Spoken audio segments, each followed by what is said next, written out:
कहानी का पूरा आनंद लेने के लिए इसके पिछले भाग को सुनना बिल्कुल भी मत भूलिएगा। उसका प्लेलिस्ट का लिंक मैं आपको डिस्क्रिप्शन बॉक्स पर दे दूंगी और साथ में कमेंट बॉक्स में पिन भी कर दूंगी, तो आप वहां से भी जाकर सुन सकते हैं।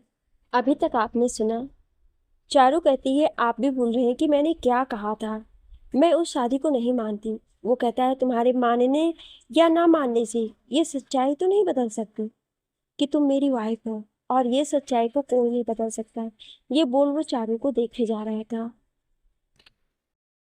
अब आगे चारू कहती है आपने अपनी मर्जी से मुझसे जबरदस्ती शादी तो कर ली, लेकिन मैं आपको कभी भी अपना पति नहीं मानने वाली। नजरों से गिरा हुआ इंसान उठ सकता है, लेकिन दिल से उतरा हुआ नहीं।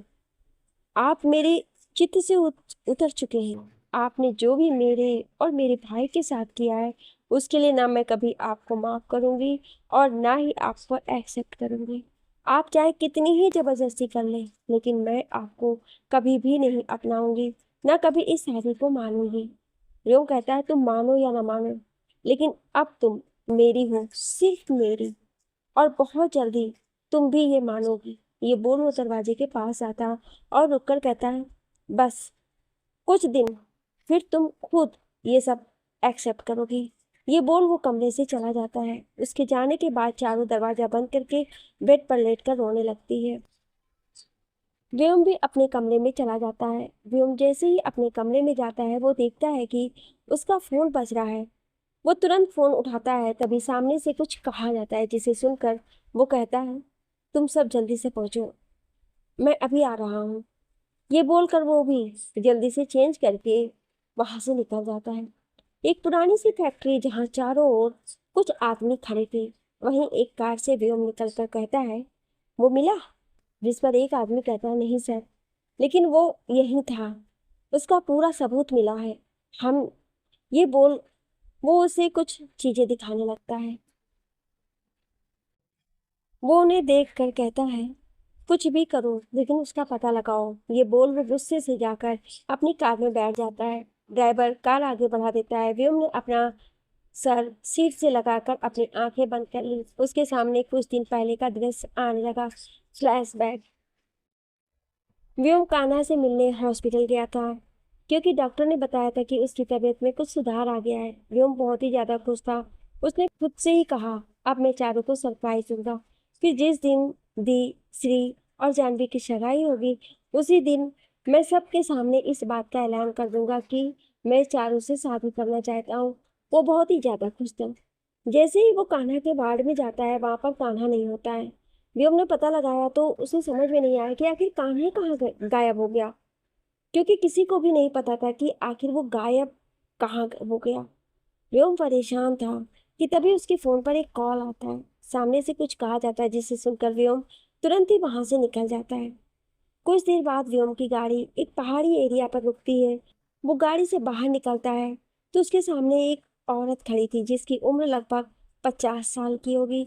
व्योम उस औरत के पास जाकर कहता है कौन हो तुम, और तुमने मुझे यहाँ क्यों बुलाया। व्योम की आवाज सुनकर जब वो औरत मुड़ती है तो व्योम उसे देखकर हैरान हो जाता है। व्योम के मुंह से सिर्फ एक ही आवाज निकलती है आप। व्योम के सामने इस समय परिधि खड़ी थी। व्योम ने परिधि को देखकर कहा आपने मुझे यहाँ क्यों बुलाया है, और कान्हा के बारे में आप क्या जानती हैं। व्योम की बात पर परिधि मुस्कुराकर कहती है क्योंकि तुम्हारा वो प्यारा सा कान्हा, तुम्हारी चारों की जान, उसका प्यारा छोटा सा भाई मेरे पास, और अगर तुम उसे सही सलामत देखना चाहते हो तो तुम्हें वही करना पड़ेगा जो मैं कहूंगी। व्योम के चेहरे पर गुस्सा झलक आता है। वो परिधि की ओर बढ़ जाता है और कहता है आप हैं कौन, और आपकी दुश्मनी क्या है चारू और कान्हा से। उसकी बात पर परिधि मुस्कुराकर कहती है मेरी उन दोनों से कोई दुश्मनी नहीं। अगर दुश्मनी है तो तुम्हारे माँ बाप से, तुमसे, तुम्हारे पूरे परिवार से मेरी दुश्मनी है। तुम अपने पूरे परिवार की जान हो, तुम्हें दुख में कोई नहीं देख सकता, और तुम्हारी जान, तुम्हारी वो चारू, और उसकी जान फंसी है उस कान्हा में। अगर मिला जुला के देखा जाए तो सबकी जड़ों कान्हा ही है, और अगर तुम उसे देखना चाहते हो तो सही सलामत, तो तुम्हें वही करना पड़ेगा जो मैं कहूँगी। परित इतना कहती है तभी उसके सामने खड़े व्योम ने अपना एक हाथ बढ़ाकर उसके गले को पकड़ लिया। व्योम की पकड़ परित के गले पर इतनी ज्यादा थी कि परित को सांस लेने में तकलीफ होने लगी। व्योम गुस्से से कहता है, अगर कान्हा को एक भी खरोंच आई तो मैं तुम्हारी जान ले लूंगा। भूल जाऊंगा कि तुम एक औरत हो और उम्र में तुम मुझसे काफी बड़ी हो।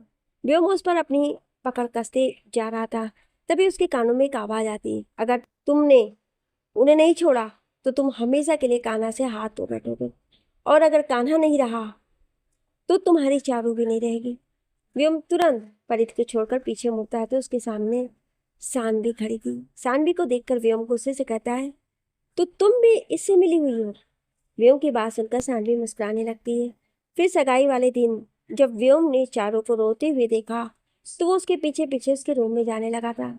जैसे ही वो उसके रूम में जाता है वैसे ही उसके सामने सानवी आकर खड़ी हो जाती है और वो कहती है, अगर आज तुमने सामने पार्टी में मुझे शादी के लिए प्रपोज नहीं किया और हम दोनों की शादी के लिए सबको नहीं बताया तो तुम सोच भी नहीं सकते कि कान्हा के साथ क्या होगा। उसकी बातें सुनकर व्योम का चेहरा गुस्से से काला हो जाता है, मुट्ठियां कस जाती हैं। वो चाहता तो नहीं था लेकिन उसे कान्हा के लिए ये सब करना ही पड़ा। फ्लैशबैक इन। व्योम ये सब सोच रहा होता है कि तभी ड्राइवर की आवाज आती है, सर हम घर पहुंच गए हैं। ड्राइवर की आवाज सुनकर व्योम अपने पास्ट से बाहर आता है। वो गाड़ी से उतरता है, खुद से कहता है, बस किसी भी तरह मुझे कान्हा को ढूंढना होगा और जैसे ही वो मुझे मिलेगा सब कुछ ठीक हो जाएगा। फिर मैं सानवी और उस परित को अच्छा सबक सिखाऊंगा। और सबसे ज्यादा दुख लोगों ने मेरी चारू को दिया है, उसके हर एक दुख का मैं उन लोगों से पूरा हिसाब लूंगा। व्योम अपने कमरे में चला जाता है और चेंज करके बिस्तर पर लेट जाता है। पुरानी बातें सोचते सोचते उसे कब नींद आ जाती है उसे पता ही नहीं चलता है। अगली सुबह चारू बेड पर सोई रहती है। अचानक से उसे कुछ अजीब सा एहसास होता है। वो तुरंत उठती है और भागकर बाथरूम में जाती है। बाथरूम में जाती ही उसे उल्टियाँ होने लगती है। चारू को काफी देर तक उल्टी होती है। थोड़ी देर बाद वो फ्रेश होकर बाहर आती है। उसके चेहरे पर थकावट साफ साफ दिखाई दे रही थी। चारू को अपने पेट में काफी दर्द हो रहा था। वो खुद से कहती है, क्या मैं कुछ उल्टा सीधा खा लिया? लेकिन कल तो मेरा फास्ट था। फिर उसे याद आता है कि कल पूरे दिन उसने कुछ भी नहीं खाया था। उसे लगता है कि शायद खाली पेट होने की वजह से उसके साथ ऐसा हो रहा है। इसलिए वो तुरंत किचन की ओर जाती है और अपने लिए गर्म पानी लेकर रूम की तरफ जाने लगती है। लेकिन सामने कुछ ऐसा देख लेती है जिससे उसके पैर वहीं जड़ हो जाते हैं और उसकी आंखें भर आती हैं। सामने व्योम के कमरे से सानवी निकल रही थी। सानवी ने इस समय एक थाईलैंड नाइटी पहनी हुई थी। उसके पूरे बाल बिखरे थे, उसकी लिपस्टिक फैली हुई थी, उसके गले पर कुछ निशान थे। वो सही से चल भी नहीं पा रही थी। सानवी का चेहरा थोड़ा अजीब सा था, लेकिन जब उसकी नज़र सामने खड़ी चारू पर पड़ती है तो वो उसे देखकर अपने चेहरे पर शर्म के भाव ले आती है और मुस्कुराकर चारू से कहती है, तुम प्लीज़ किसी को इस बारे में मत बताना।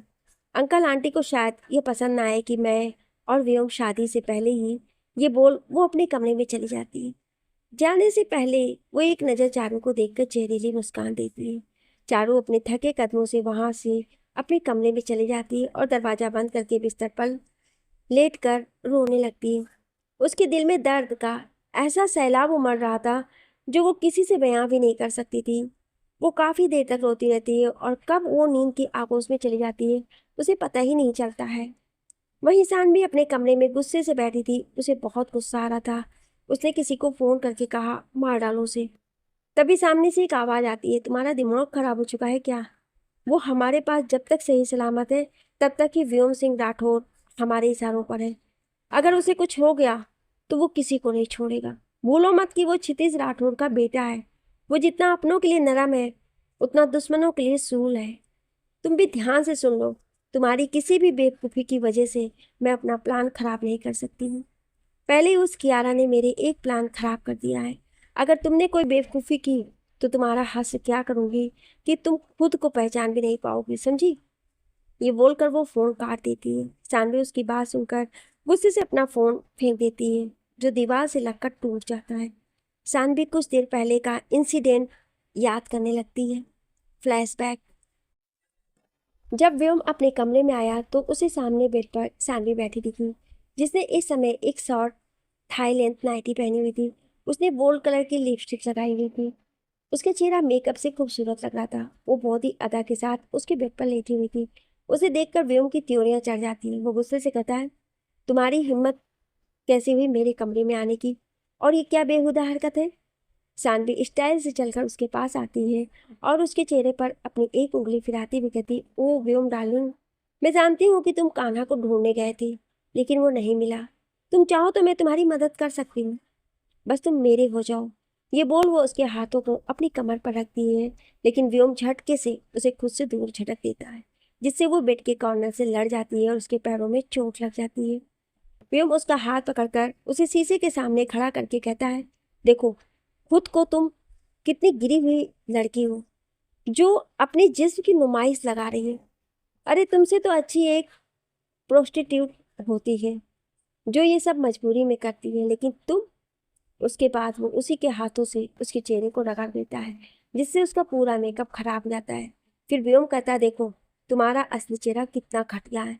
ये बोल उसे झटक कर गिरा देता है और अपने हाथों को सैनिटाइजर से साफ करके कहता है, तुम जैसी लड़की को छूना मुझे ऐसा लगता है जैसे मैंने कोई गटर छू लिया। सानवी उसकी ऐसी बातें सुनकर अपनी बेइज्जती सहन नहीं कर पाती है और गुस्से से उठकर कहती है, तुमने आज जो किया है इसका अंजाम अच्छा नहीं होगा। व्योम मुस्कुराकर कहता है, तुम्हारे पास तभी तक का समय है जब तक कान्हा तुम्हारे कब्जे में है। जिस दिन मुझे वो मिल गया उस दिन तुम्हारी जिंदगी जहन्नुम बनाने में मुझे वक्त नहीं लगेगा। अब तुम खुद जाओगी या मैं तुम्हें धक्के मार कर निकालूं। उसकी ऐसी बातें सुनकर वो गुस्से से पैर पटकती हुई जाने लगती है। उसके पैरों में दर्द हो रहा था। वो जैसे ही बाहर आती है उसे चारू दिखती है। फिर उसने खुद से कहा, तुम मुझे नहीं मिलोगे तो मैं तुम्हें इस चारू का तो बिल्कुल भी नहीं होने दूंगी। ये बोल वो डेविल स्माइल करके चारू की ओर बढ़ जाती है। Flashback and. सानवी खुद से कहती है, मैं तुम्हारे और चारू के बीच ऐसी दीवार खड़ी कर दूंगी कि तुम चाह कर भी उसे पा नहीं पाओगे। फिर वो अपना हुलिया ठीक करने बाथरूम में चली जाती है। वहीं आज मंदिर में चारू को ना देखकर सभी परेशान हो जाते हैं। सबसे ज्यादा कोई परेशान था तो वो व्योम और नैना थे। नैना ने पूजा की, उसके बाद वो चारू के कमरे में चली जाती है, लेकिन वो देखती हैं कि चारू सो रही है, इसलिए वो उसे ना उठाने का डिसाइड करती हूँ और उसके सर पर हाथ फेरती हैं, लेकिन जैसे ही वो उसे छूती है वो शॉक्ड हो जाती है। नैना चारू को देखकर परेशान हो जाती है क्योंकि चारू को बहुत तेज बुखार था। उसका पूरा शरीर कांप रहा था। नैना ने पहले एसी का टेम्परेचर कम किया, फिर उसे ब्लैंकेट उड़ाकर बाहर आई। बाहर सभी लोग ब्रेकफास्ट के लिए बैठे। नैना नीचे आती है और एक मेड से ठंडा पानी और कपड़ा लाने को कहकर क्षितिज से डॉक्टर को कॉल करने को कहती है। क्षितिज पूछता है कि क्या हुआ है, तो वो बताती है कि चारू को बहुत तेज बुखार है। जैसे ही सब ये सुनते हैं सभी चारू के कमरे की ओर चले जाते हैं। व्योम जैसे ही बाहर आता है उसे सभी चारों के कमरे की ओर दिखाई देते हैं। वो भी वहीं जाने लगता है। तभी क्षितिज की आवाज़ उसके कानों में पड़ती है, जो डॉक्टर को बुला रहा था। अब तक व्योम समझ गया था कि चारू को कुछ हुआ है, क्योंकि वो पूजा के लिए भी नहीं आई हुई थी।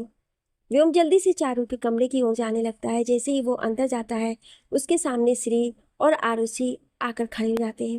व्योम उन दोनों की ओर देखता है तो आरुषि कहती है, तू गलत जगह आ रहा है, सानवी का कमरा उधर है, ये चारू का कमरा है। चित्रा उसे कहती, ये क्या कह रही यारू। उसकी बात पर आरुषि कहती है, मासी माँ, इसे यहाँ आने की जरूरत नहीं, क्योंकि आज चारू की जो भी हालत है उसकी वजह यही है। चित्रा पूछती है कि वो ऐसा क्यों कह रही है, तो आरू कहती, हाँ मासी माँ, यही वजह है। फिर व्योम की ओर देखकर, क्यों व्योम, मैं सच कह रही हूँ ना। फिर वो सबकी ओर देखकर कहती है, आप सभी को पता है चारू इससे प्यार करती है और इसने उसके प्यार का फायदा उठाया, उससे नाटक किया और अब ये उस सानवी से शादी कर रहा है। आप सभी जानते हैं इसने उसे कितना हर्ट किया और उसे प्यार का नाटक, और अब शादी किसी और से। मुझे यकीन ही नहीं होता है कि तू मेरा भाई है। एक लड़की के इमोशंस के साथ कैसे खेल सकता है तू। तुझे सानवी से शादी करनी है ना तो कर, लेकिन आज के बाद मुझे तू चारू के आसपास भी नहीं दिखना चाहिए, और ये मेरा ऑर्डर है। चला जाए यहाँ से। उसकी बात सुनकर व्योम को बहुत हर्ट होता है। वो भी जानता था कि उसकी वजह से चारू बहुत हर्ट हुई है, लेकिन वो भी तो मजबूर है और वो किसी को बता भी नहीं सकता है। वो वहां से निकलकर चला जाता है। थोड़ी देर बाद डॉक्टर आ जाते हैं। वो चारू को चेक करते हैं। तब तक चारू को भी होश आ जाता है। कुछ देर बाद डॉक्टर बाहर आती हैं और बताती हैं कि वो वेदर चेंज की वजह से फीवर हो गया था। मैंने दवा दे दी है, वो ठीक हो जाएगी। ये बोलकर वो चली जाती हैं। व्योम ने भी ये बात सुन ली थी। अब वो थोड़ा शांत हो जाता है और वहाँ से निकल जाता है। सानवी की तो किसी बात की खबर ही नहीं थी। वो तो अपने गुस्से से कमरे में बैठी हुई थी। उसे सुबह व्योम का उसकी इंसल्ट करना याद आ रहा था, जिससे उसका गुस्सा हर पल बढ़ते जा रहा था। नैना, चित्रा, आरुषि और श्री काफ़ी देर तक चारू के पास ही बैठी रहीं। उन सभी ने चारू को खाना खिलाया, उसके बाद दवाइयाँ दी और फिर उसे आराम करने को कहकर कमरे से चली गई। जैसे ही वो सब कमरे से गए वैसे ही चारू उठकर बैठ गई और घुटनों के बल अपना सर लगाकर जोर जोर से रोने लगी। उसने अपना हाथ धीरे से अपने पेट पर रखा और कहा, मैं तुम्हें कभी माफ़ नहीं करूँगी व्योम। तुमने मुझे आज एक ऐसे रास्ते पर लाकर खड़ा कर दिया है जहां मुझे खुद से ही घिन आ रही है, लेकिन मैं अपने बच्चे पर तुम्हारी परछाई भी नहीं पड़ने दूंगी। मैं उसे लेकर यहाँ से चली जाऊंगी। फिर वो खुद से कहती है, अब किसी भी तरह से मुझे अपने भाई का पता लगाना होगा। एक बार वो मुझे मिल जाए उसके बाद मैं यहाँ से बहुत दूर चली जाऊंगी, जहाँ मेरा भाई, मैं और मेरा बच्चा होगा, जहाँ तुम्हारी कोई परछाई नहीं होगी, तुम्हारा नाम और निशान नहीं होगा। ये कहकर जोर जोर से रोने लगी और थोड़ी देर पहले की बात याद करने लगी। जब डॉक्टर उसे चेक कर रही थी, चेक करने के बाद उन्होंने उसे बताया कि वो प्रेग्नेंट है। ये बात सुनते ही चारू के पैरों तले जमीन ही खिसक गई। तभी उस होटल में पार्टी वाली रात याद आ गई जब वो और व्योम एक साथ थे। ये बात याद आते ही उसकी आंखें आंसुओं से भर गईं। उसने डॉक्टर की तरफ देखा और उनसे हाथ जोड़कर रिक्वेस्ट करते हुए कहा कि प्लीज़ ये बात बाहर किसी को मत बताइएगा। डॉक्टर की भी उसकी बात मान गई और बाहर जाकर उन्होंने सबसे ये कहा कि उसे नॉर्मल फीवर है। देखते ही देखते ऐसे दिन निकल गए। इस बीच व्योम ने बहुत कोशिश की कि वो चारू से बात करे, लेकिन चारू ने एकदम मौन धारण कर लिया था। वो उसे देखते ही अपना रास्ता बदल देती। वो कितनी भी कोशिश करता उससे बात करने की कि वो कोई भी जवाब नहीं देती। वो चुपचाप बस उसकी बातें सुन लेती। उसने उसके साथ गुस्से से पेश आना भी बंद कर दिया। उसे लग रहा था कि अगर वो उसके साथ गुस्से से पेश आएगा तो उसकी तबीयत फिर से खराब हो जाएगी। और वहीं आरुषि और श्री भी ज़्यादातर उसे चारू से दूर ही रखती थी। इन दिनों व्योम ने बहुत कोशिश की कि वो कान्हा को ढूंढ सके, लेकिन उसे कोई लीड नहीं मिल रही थी। आज घर में हल्दी का फंक्शन था। सभी लोगों को हल्दी लग रही थी, लेकिन अगर सबसे ज़्यादा एटीट्यूड में कोई था तो वो थी सानवी। उसे अपना प्लान पूरा होता नजर आ रहा था। पूरा राठौर मेंशन पीले रंग के पर्दों और व्हाइट कलर के फूलों से सजा हुआ था। घर के गार्डन के बीच में हल्दी की तैयारी की गई थी, जहाँ पर एक तरफ लड़कों को और एक तरफ लड़कियों को बिठाया गया था। बीच में एक झिंगीदार पर्दा था। पहले सभी लड़कों को हल्दी लगी, उसके बाद सभी लड़कियों को हल्दी लगनी थी। श्री, जानवी और आरुषि को हल्दी लग चुकी थी, लेकिन जैसे ही हल्दी सानवी के पास ले जाया जा रहा था, हल्दी ले जाने वाली लड़की का पैर फिसल गया और उसके हाथ से हल्दी गिर गई। चारू उस लड़की के पास ही खड़ी थी, इसलिए उसे बचाने के लिए आगे बढ़ी और इस चक्कर में वो हल्दी चारू को लग गई। सभी लोग इस नज़ारे को देखकर हैरान हो गए, लेकिन व्योम के चेहरे पर एक मुस्कुराहट आ गई और सानवी गुस्से से पागल हो गई। सानवी ने जब ये देखा कि जो हल्दी उसे लगनी थी वो चारू के ऊपर गिर जाने से उसे लग गई, ये देखकर वो अपना गुस्सा नहीं संभाल पाई। जाकर उस लड़की को एक जोरदार थप्पड़ लगा दिया। सभी लोग देखकर हैरान होते। सानवी को गुस्सा इस बात से नहीं आया कि हल्दी उसे नहीं लगी, बल्कि उसे गुस्सा इस बात पर आ रहा था कि हल्दी चारू को लग गई, जो उसे बर्दाश्त नहीं हो रहा था। उसका मन तो चारू को मारने का था, लेकिन वो जानती थी कि चारू को घर में सभी बहुत पसंद करते हैं और अगर उसने चारू के साथ कुछ भी ऐसा किया तो उसके लिए प्रॉब्लम हो सकती है। इसलिए उसने अपना गुस्सा उस लड़की पर निकाल दिया। सानवी के ऐसा करते ही नैना उसके पास आकर उससे कहती है, सानवी, तुम्हारा दिमाग तो ठीक है ना? ये क्या हरकत है?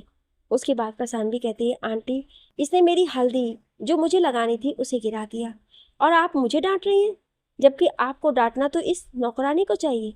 उसकी बात पर नैना कहती है, उनसे ये जानबूझकर नहीं किया है, उसका पैर फिसल गया था और अगर वो नौकर है तो इसका ये मतलब नहीं कि उसके साथ हम जैसा चाहे वैसा सलूक कर सकते हैं। वो हमारे यहाँ काम करती है, हमारी गुलाम नहीं है। माफ़ी मांगो उससे। नैना की ये बात सुनकर सानवी का गुस्सा हाई हो जाता है। वो कहती है, आंटी, मैं आपकी होने वाली बहू हूँ और आप मुझे इससे माफी मांगने को कह रही हैं। नैना कहती है, तुम मेरी होने वाली बहू होने से पहले एक इंसान हो, और ये भी एक इंसान है।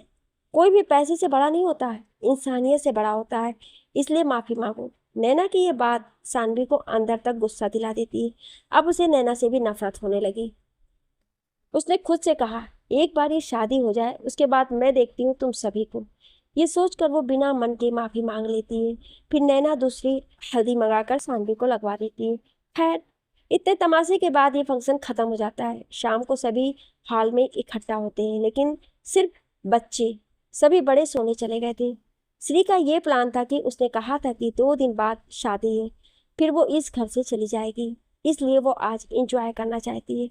सभी उसकी बात मान गए थे। सानवी भी वही थी। उसे कोई पसंद नहीं करता था, लेकिन उसकी शादी व्योम से हो रही थी, इसलिए वो भी थी। सभी छत पर चले जाते हैं। वहां पर सभी के बैठने का इंतजाम हुआ था। सभी कुछ ना कुछ गेम खेलते हैं, लेकिन चारू शांत बैठी थी। वो श्री और जानवी के पास बैठी। व्योम के बगल में सानवी उसे चिपक कर बैठी थी। व्योम भी कुछ नहीं कह रहा था, क्योंकि कोई फायदा नहीं था। अखंड चारू की ओर देखकर कहता है, अरे चारू, मैंने सुना है कि तुम गाना अच्छा गाती हो, तो प्लीज कुछ गाओ ना। उनकी बात पर सभी उससे गाने को कहने लगते हैं। व्योम की नज़र उसी पर थी, और सानवी की जलन भरी नज़र भी। सभी के इंसिस्ट करने पर वो मान जाती है। चारू ने गाना शुरू किया। अजीब दास्तां है ये, कहाँ शुरू कहाँ ख़त्म ये मंजिलें हैं, कौन सीन वो समझ सके ना हम अजीब दास्तां। जैसे ही चारू ने गाना शुरू किया, सभी उसकी आवाज में खो गए। व्योम की नजर चारू की आंखों पर पड़ी थी, जिनमें इतना दर्द था कि व्योम को अब बेचैनी होने लगी। वो जानता था कि आज चारू जिस भी दर्द में है, वो उसकी वजह से ही है। ये रोशनी के साथ क्यों धुआं उठा चिराग से, ये ख्वाब देखती हूँ मैं कि जग पड़ी हूँ ख्वाब से, अजीब दास्तां। चारू की मैग्नेटिक आवाज सभी को सम्मोहित कर रही थी। उसकी आवाज में दर्द था, जो वहां मौजूद लोगों में कुछ लोग ही समझ पा रहे थे। उसकी आवाज में उठा दर्द जानवी, श्री और आरुषि की भी आंखें नम कर गईं। सानवी ने चारू को और हर्ट करने के लिए व्योम को अपने साथ लेकर खड़ी हो गई और उसके गले में हाथ डालकर डांस करने लगी। व्योम चाहता तो नहीं था, लेकिन अभी उसके बस में कुछ नहीं था। उन दोनों को इतना करीब देखकर चारू का दिल दर्द से भर गया। उसने आगे के गाना गाया। मुबारके तुम्हें कि तुम किसी के नूर हो गए, किसी के इतने पास हो कि सबसे दूर हो गए, अजीब दास्तां। गाना खत्म होने के बाद सभी शांत बैठे गए थे, क्योंकि किसी को भी अब कुछ कहा नहीं जा रहा था, क्योंकि चारू की आवाज़ ने सबको इमोशनल कर दिया था। क्रिस कहता है, चारू दी, आपकी आवाज़ सच में बहुत प्यारी है, आप बहुत अच्छा गाती हैं। मुझे लगता है कि आपको सिंगिंग में ट्राई करना चाहिए। सानवी जो वहीं बैठी थी, उसे चारू की इतनी तारीफ बर्दाश्त नहीं होती, इसलिए वो कुछ ऐसा कहती है जिसको सुनकर किसी को भी अच्छा नहीं लगता है। और चारू की आंखों की नमी उसके गालों पर आ जाती है, जिसे देखकर व्योम अपना गुस्सा कंट्रोल नहीं कर पाता है और वहां से उठकर अपने कमरे में चला जाता है। सानवी कहती है, ओह कमान क्रिस, आजकल तो सभी बस ऑटो ट्यून पर ही अच्छा गाते हैं, लेकिन अगर कोई सच में अच्छा गाता है तो वो या तो वो भिखारी ही गाते हैं, या बार में नाचने और गाने वाले। फिर एक डेविल स्माइल करके, वैसे वो चारों, तुम भी तो एक टाइम पर बार डांसर ही थी ना? वो मुझे व्योम ने बताया था कि तुम बार में डांस करती थी। व्योम एक बार गुस्से से सानवी की ओर देखता है और वहां से उठकर चला जाता है। वहां मौजूद किसी को भी सानवी की ये बात अच्छी नहीं लगती है। आरुषि गुस्से में कुछ कहने ही वाली थी कि चारू उसका हाथ पकड़कर उसे रोक लेती है। चारू वहां से उठकर चली जाती है, उसके पीछे बाकी सब भी। सानवी भी एक डेविल स्माइल करके वहां से चली जाती है। व्योम अपने कमरे के बाथरूम में शावर के नीचे खड़ा था और गुस्से से सामने की दीवार पर अपना हाथ मारे जा रहा था। उसे बहुत गुस्सा आ रहा था कि उसकी हथेली खून से बह जा रही थी, लेकिन वो रुकने को तैयार ही नहीं था। थोड़ी देर बाद वो बाथरूम से बाहर आता है तो उसे अपने कमरे में अखंड दिखाई देता है, जिसे देखकर व्योम कहता है, तू यहाँ क्या कर रहा है? अखंड कुछ कहता है उसके पहले ही उसकी नज़र उसके हाथ पर जाती है जहाँ से खून बह रहा था। अखंड कहता है, आपके हाथ को क्या हुआ? लेकिन व्योम कहता है, तू वो सब छोड़ और ये बता कि क्या हुआ है। लेकिन अखंड उसे पहले सोफे पर बैठाता है और उसके हाथ पर बैंडेज लगाकर कहता है, भाई मैं जानता हूँ कि कोई प्रॉब्लम ऐसी है कि आपको चारू को छोड़कर उस सानवी से शादी करनी पड़ी। भाई मैं प्रॉब्लम तो नहीं जानता हूँ, लेकिन मुझे बताइए, शायद मैं आपकी कुछ मदद कर सकूं। उसकी बात सुनकर व्योम उसे सब बता देता है। व्योम की बात सुनकर अखंड हैरान हो जाता है। तभी उसके मोबाइल पर एक और वीडियो आती है, जिसे देखकर व्योम कहता है, ये देखो कान्हा की कैसी हालत हो गई है, उसे बेस्ट ट्रीटमेंट की जरूरत है और मैं कुछ नहीं कर पा रहा हूँ। आज मुझे खुद को अपने पापा का बेटा कहने में भी शर्म आ रही है। जो अपने प्यार को नहीं संभाल पाया, उससे किए वादे को नहीं संभाल पाया, वो क्या कर पाएगा। तभी अखंड, जो उस वीडियो को देख रहा था, वो कहता है, भाई मैं जानता हूँ ये कौन सी जगह है। उसकी बात सुनकर व्योम कहता है, सच में। उसकी बात सुनकर अखंड कहता है, भाई अब आप मुझ पर छोड़ दीजिए, मैं पता करवा के रहूँगा कि वो कहाँ है और आपकी शादी से पहले ही। उसकी बात सुनकर व्योम उसे गले लगा लेता है और कहता है, तुझे नहीं पता तूने क्या किया है। उसकी बात पर अखंड कहता है, लक्ष्मण सीता से राम को मिलाने के लिए कुछ भी कर सकता है। ये बोल वो उससे अलग होता है और वहां से चला जाता है। अगली सुबह घर में मेहंदी का फंक्शन होता है। सभी को मेहंदी लग रही थी। सभी आज एक से बढ़कर एक लग रही थी। सभी लड़कियां आज ग्रीन कलर में ड्रेसअप थी और लड़के भी। चारू ने आज एक सिंपल सा अनारकली सूट पहना हुआ था और अपने बालों की एक साइड चोटी बनाई हुई थी। वो बहुत ही खूबसूरत लग रही थी सिंपल लुक में भी। सानवी अपने हाथ की मेहंदी देख रही थी, जिस पर व्योम का नाम लिखा हुआ था, जिसे देखकर वो बहुत खुश हो रही थी। वहीं व्योम उसे देखकर कुछ सोच रहा था। चारू को कुछ अच्छा फील नहीं होता है, जिस वजह से वो अपने कमरे में चली जाती है। जैसे ही वो अपने कमरे से बाहर निकलती है तो उसे वहां पर व्योम दिखता है। व्योम देख सकता था कि उसके चेहरे का रंग पीला पड़ा हुआ है और उसके पास आकर कहता है, क्या हुआ तुम्हें, तुम्हारी तबीयत तो ठीक है। इसके आगे वो कुछ कहता, उसके पहले ही चारू उससे दूर हो जाती है और उसे जाने को कहती है। व्योम कहता है, चारू मेरी बात, लेकिन चारू उसकी कोई बात नहीं सुनती है। वो कुछ कहती है, उसके पहले ही उसका सर चकरा जाता है, जिससे वो गिरने लगती है और व्योम उसे पकड़कर बेड पर लिटा देता है। चारू को बहुत वोमिटिंग हुई थी, जिससे उसके अंदर इतनी भी शक्ति नहीं थी कि वो उससे लड़ सके। इसलिए वो बस इतना ही कहती है कि वो वहां से चला जाए, उसे सोना है। व्योम कहता है, ठीक है तुम सो जाओ। व्योम देखता है कि चारू कुछ ही सेकंड में सो गई है। वो उसके पास जाकर उसके सर को छूकर देखता है तो वो ठीक थी। उसने खुद से ही कहा, बस कल का दिन सब कुछ ठीक होते ही पहले से डॉक्टर के पास ले जाऊंगा। इन सब में इसने अपनी हालत बिगाड़ ली है।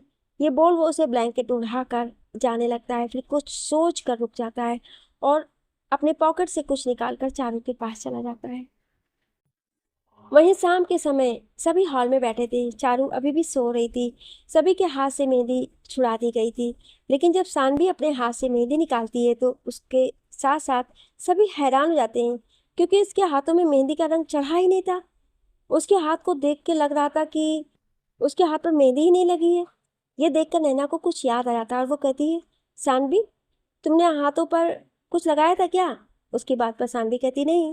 नैना कुछ नहीं कहती है, बस इतना कि तुम अपने हाथ पर स्टिकर वाली मेहंदी लगवा लेना, ओके। सानवी के पास और कोई रास्ता नहीं होता है तो वो भी मान जाती है। शाम के समय चारू की नींद खुलती है। अब उसे कुछ ठीक लग रहा था, वो उठकर बैठ जाती है, लेकिन जब उसकी नज़र अपने हाथ पर जाती है तो वो शॉक्ड हो जाती है। चारू अभी भी अपने हाथ को ही देख रही थी, जहां पर मेहंदी से बहुत ही प्यारी डिजाइन में उसका और व्योम का नाम लिखा था। वो उसे देखकर हैरान हो जाती है और जल्दी से बाथरूम में जाकर अपना हाथ धोने लगती है। वो अपने हाथों को धोकर जब देखती है, तब तक मेहंदी अपना गहरा रंग दे चुकी थी। उसकी आंखों में आंसू आ जाते हैं। वो खुद से कहती है कि जिसकी मेहंदी का रंग जितना अच्छा चढ़ता है, उसका पार्टनर उसे उतना ही प्यार करता है। लेकिन आज ये बात झूठी साबित हो गई। फिर वो खुद से कहती है, लेकिन मैं इसे छुपाऊं कैसे, किसी ने देख लिया तो खामखा तमाशा बन जाएगा। वो अभी भी बाथरूम में ही थी। उसे एक आवाज़ आती है, जिसे सुनकर वो कमरे से बाहर आती है। वो देखती है कि उसके कमरे में पायल खड़ी थी। उसे देखकर चारू कहती, अरे आंटी आप यहाँ, मुझे बुला लेती, अगर कुछ काम था तो। आप ही क्यों तकलीफ की। पायल ने उसे देखकर कहा, इसमें तकलीफ कहाँ है बेटा, वैसे तुम भी तो मेरे लिए मेरी बेटी जैसी हो। आओ बैठो। देखो तुम नीचे नहीं आई थी ना, तो मैं तुम्हारे लिए डिनर लेकर आई हूँ, आओ बैठो। नैना दी बता रही थी कि तुम्हारी तबीयत ठीक नहीं है।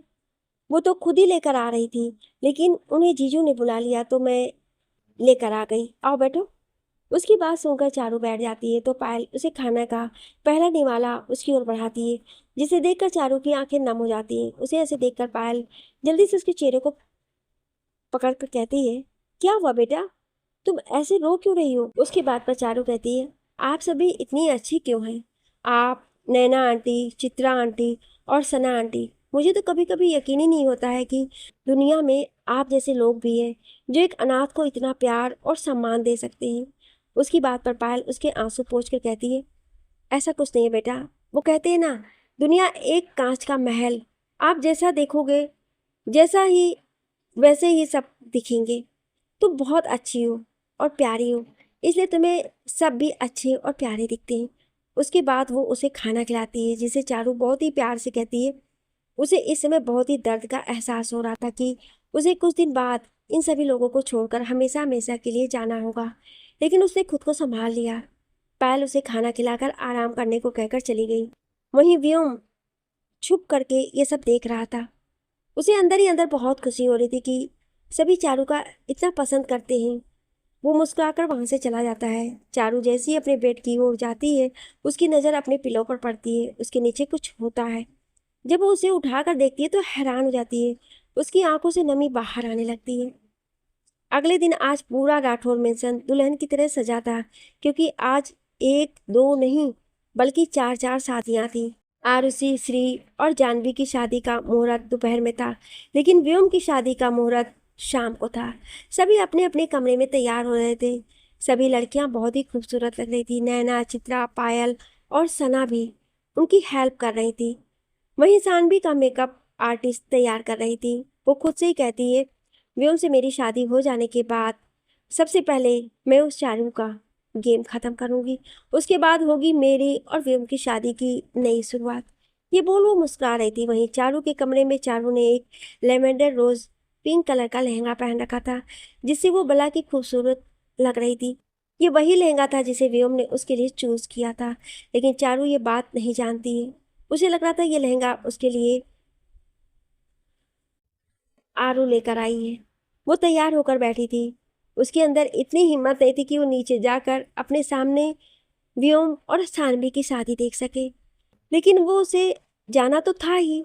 वो एक गहरी सांस लेती है और उठकर जाने के लिए दरवाजे तक पहुंचती है कि कोई उसके कमरे में आकर दरवाजा बंद कर देता है। चारू देखती है कि वो कोई और नहीं, सानवी है। सानवी को वहां देखकर चारू हैरानी से कहती है, तुम यहाँ? तभी सानवी की बात सुनकर चारू हैरान हो जाती है। वहीं व्योम के कमरे में व्योम तैयार बैठा, उसी के सामने अखंड भी था। वो दोनों ही किसी के कॉल का इंतजार कर रहे थे। तभी व्योम के फोन पर एक कॉल आता है, जिसे वो जल्दी से अटेंड करता है और सामने की बात सुनकर कहता है, वेरी गुड, तुम सभी यहाँ आ जाओ उसे लेकर। उसके बाद वो फोन काट कर अखंड को देख कर कहता है, हमारा प्लान कामयाब हो गया। अखंड कहता है, तो देर किस बात की, नीचे जाकर धमाका करते हैं। अखंड से व्योम कहता है, नहीं, पहले आरुधि, श्री और जानवी की शादी हो जाने देते हैं, उसके बाद धमाका होगा। ये बोल वो दोनों भी नीचे चले जाते हैं। नीचे सागर, साकेत और अनिरुद्ध मंडप में बैठे थे। इस समय वर पूजा हो रही थी। सभी के चेहरों पर मुस्कान थी। व्योम को देखकर सागर उसे कुछ इशारा करता है, जिसे समझकर सागर के चेहरे पर एक मुस्कान आ जाती है।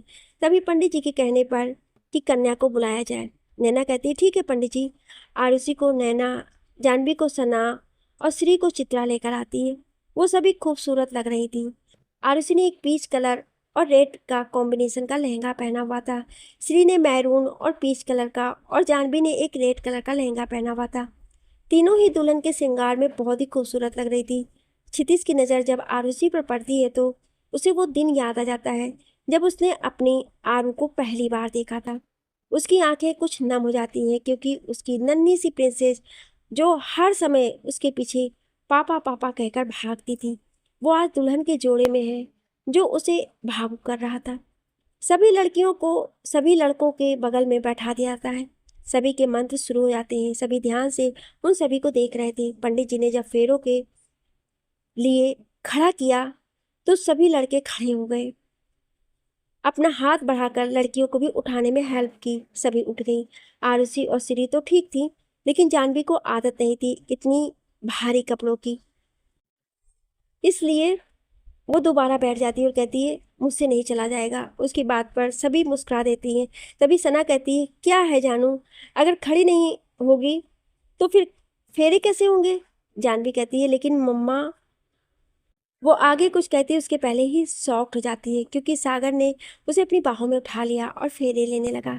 ये देखकर जानवी शर्मा जाती है और सभी के चेहरे की मुस्कान बढ़ जाती है। हर्ष सना के कान में कहता है अब हमारी तूफान को ये सागर बहुत अच्छे से संभाल लेगा। वहीं उसकी गोद में बैठी एंजल खिलखिलाकर ताली बजाने लगती है। फेरे होने के बाद सभी अपनी अपनी जगह बैठ जाते हैं। कुछ ही देर में कन्यादान के बाद सिंदूर दान हो जाता है और मंगलसूत्र पहनाकर वो सभी जो आज तक प्रेमी थे आज जन्म जन्मांतर के लिए एक दूसरे के साथी बन गए थे। सभी के चेहरे पर एक मुस्कान के साथ आंखें भी नम थी। इस बीच व्योम की नज़र चारों को ढूंढ रही थी लेकिन वो वहां नहीं थी। उसने उसके कमरे में भी देखा लेकिन उसका कोई अता पता नहीं था। उसका मन घबरा रहा था। शादी संपन्न हो चुकी थी। सभी आशीर्वाद के बाद स्टेज पर बैठे थे जहां सभी उन्हें बधाई दे रहे थे। व्योम के पास एक फोन आता है जिसे सुनकर वो हैरान हो जाता है। वो वहां से निकलने के लिए मुड़ता ही है कि सामने का नजर देखकर उसके कदम रुक जाते हैं। वहीं बाकी सब देखकर शॉक हो जाते हैं। सभी एकटक दरवाजे के पास देख रहे थे जहां इस वक्त चारू खड़ी थी।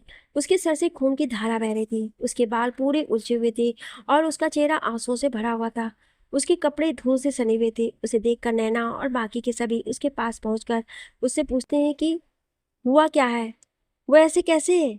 नैना को उसकी बहुत ज़्यादा चिंता हो रही थी। तभी अखंड उसके पास आकर कहता भाई भाई वो सानवी भाग गई है और हमारे आदमियों ने बताया कि इसके आगे वो कुछ बोल ही नहीं पाया क्योंकि उसकी नज़र भी सामने चली जाती है। व्योम तो बुत बना वहीं खड़ा रहता है। उसे कुछ समझ नहीं आ रहा था कि क्या करे। वहीं घर के सभी लोग चारू को ऐसे देखकर परेशान थे। नैना बार बार चारू से यही पूछ रहे थे कि आखिर हुआ क्या है, लेकिन चारू कोई जवाब नहीं दे रही थी। उसकी नजरें बस एक टक व्योम को ही देख रही थी। नैना चारू को ऐसे देखकर परेशान हो रही थी कि उसकी नज़र बाहर से आ रहे एक गार्ड पर पड़ती है, लेकिन जब उसकी निगाह उसकी गोद में पड़ती है तो उसके कदम लड़खड़ा जाते हैं। वो आदमी अंदर आता है तो सभी उसे देखकर हैरान हो जाते हैं। सभी की आंखें नम थीं क्योंकि उसकी गोद में इस वक्त कान्हा की लाश थी। वो आदमी कान्हा की लाश को लेकर अंदर आता है और उसे वहीं एक बड़ी सी टेबल पर लिटा देता है। नैना उसके पास जाकर उसे उठाते हुए कहती ये क्या हुआ कान्हा को, इसकी ऐसी हालत कैसे हो गई। इस समय सभी का ध्यान कान्हा पर था। तभी सबके कानों में एक आवाज आती है जो कि थप्पड़ की थी। सभी की नज़र जब उस पर जाती है तो व्योम के सामने चारू खड़ी थी जिसने व्योम को थप्पड़ मारा था। व्योम का चेहरा एक और झुक गया था। किसी को समझ नहीं आता है कि चारू ने व्योम को थप्पड़ क्यों मारा। कोई कुछ समझ पाता उसके पहले ही चारू ने व्योम के कॉलर को पकड़कर कहा क्यों किया तुमने ऐसा, आखिर क्यों किया, क्या गलती थी मेरे भाई की। मैं तो वो सब कुछ किया था जो तुमने कहा। तुम्हारी हर जबरदस्ती को मैंने बर्दाश्त किया, तुम्हारे हर धोखे को मैंने बर्दाश्त किया, तुम्हारी होने वाली वाइफ के हर टार्चर को, हर बदतमीजी को मैं बर्दाश्त किया, लेकिन फिर भी तुमने मेरे भाई को मार दिया। क्या गलती थी उसकी। गलती तो मेरी थी ना, तो मुझे मार देते, उसे क्यों मारा तुमने। मेरी गलती थी, मैंने तुमसे प्यार करने की, तुमसे विश्वास करने की गलती की, तो सजा मुझे मिलनी चाहिए थी। मुझे मेरे भाई को क्यों तुमने दिया।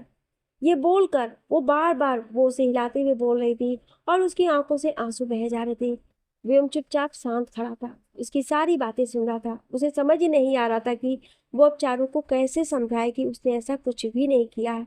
लेकिन चारू तो कुछ भी समझने की हालत में से बिल्कुल भी नहीं थी। एक तो उसके जान से प्यारे भाई की मौत हो गई और उसका इल्जाम व्योम पर लगा है। वो एक झटके से व्योम को छोड़ती है जिससे व्योम दो कदम पीछे हो जाता है और वो वहीं बैठकर रोने लगती है। वो अपने हाथों को जोर जोर से जमीन पर पटक रही थी और रो रही थी। एक ही बात कह रही थी क्यों मारा तुमने मेरे कान्हा को, क्यों मार दिया तुमने उसे।